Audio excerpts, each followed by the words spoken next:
So hello friends, അപ്പം നമുക്കിങ്ങനെ കാണുമ്പോൾ വലിയ മടുപ്പായിട്ട് തോന്നും കേട്ടോ. നേരിട്ട് കാണുമ്പോൾ നല്ല ഭംഗിയാണ്. ഫിഷ് ടാങ്ക് നമ്മൾ വൈൽഡായിട്ട് സെറ്റാണ്. ഇപ്പോൾ ലീഫിൽ മൊത്തം ആൽഗ പിടിച്ച് ലീഫ് എടുത്ത് കഴുകണം. സത്യം പറയുന്നത് ഇങ്ങനെ കാണാനും ഭംഗിയാണ്, ഇത് പറയാൻ തോന്നുന്നില്ല കേട്ടോ. നിങ്ങളുടെ അഭിപ്രായം എന്താണെന്ന് പറയണേ. നമ്മുടെ കോയി ഫിഷസാണ്. നമ്മുടെ ഫീഡൊക്കെ എടുക്കുന്നുണ്ട്, ഫീഡ് എടുക്കുന്ന കുഴപ്പമൊന്നുമില്ല. പിന്നെ അത് മാത്രമല്ല, ടാങ്ക് കീപ്പ് ചെയ്യേണ്ട രീതി എന്ന് പറഞ്ഞാൽ ഈ ബബിൾസ് ഉണ്ട്. ഇതിന് എന്തുകൊണ്ട് വരുന്നതെന്ന് എനിക്കറിയത്തില്ല. വെള്ളം ഇന്ന് എന്തായാലും ഒന്ന് മാറിയേക്കാമെന്ന് വെച്ച്. അന്ന് നമ്മൾ പൊട്ടത്തരം കാണിച്ച് നല്ല ചൂടുവെള്ളമായിരുന്നു. അതുകൊണ്ട് ഇപ്രാവശ്യം നമ്മൾ കിണറ്റിന്ന് കോരിയുള്ള വെള്ളം തന്നെ നിറയ്ക്കാൻ നോക്കത്തുള്ളൂ മാക്സിമം. ഇപ്പോൾ ലീഫെല്ലാം സെറ്റ് ചെയ്യണം, എല്ലാ പരിപാടിയിൽ നിന്ന് കിടക്കുകയാണ്.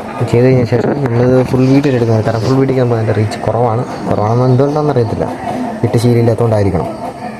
അതുകൊണ്ട് തന്നെ നമ്മൾ എല്ലാം ഒന്നും സെറ്റ് ചെയ്ത് തുടങ്ങണം കേസ്. അതുമാത്രമല്ല, ഇത് നമ്മുടെ ഷ്രിമ്പിൻ്റെ ടാങ്കാണ്. ഇതിനകത്ത് കുറേ നെഗ്ഗിൽ അവിടെ ഇട്ടുണ്ടായിരുന്നു. ഇതിനകത്ത് കൂത്താളികളുണ്ടായിരുന്നു. അത് കാരണമാണോ എന്ന് എനിക്കറിയത്തില്ല. അത് ഞാൻ മെയിനായിട്ട് നിങ്ങളെ കാണിക്കാൻ സാധനം വെച്ചാൽ ഇത് കണ്ടോണേ. യെസ്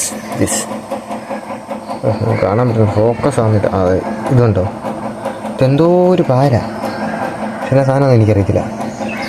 അങ്ങനെ തന്നെ കിടക്കട്ടെ.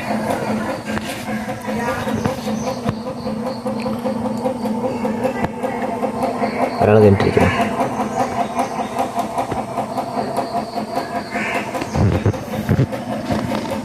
അപ്പം നമുക്കിതിൻ്റെ ക്ലീനിങ് എല്ലാം കഴിഞ്ഞിട്ട് അടുത്ത വീഡിയോ എന്തായാലും ഫുൾ ഡീറ്റെയിൽസ് പറയുന്നതായിരിക്കും കേട്ടോ. എന്തൊക്കെ നമ്മൾ ചെയ്തു, എന്തൊക്കെ ചെയ്യരുത്, ഫുൾ എനിക്കറിയാവുന്ന ടിപ്സ് എൻ്റെ അനുഭവത്തിൽ നിന്ന് ഞാൻ പറയുന്നതായിരിക്കും. ഓക്കെ.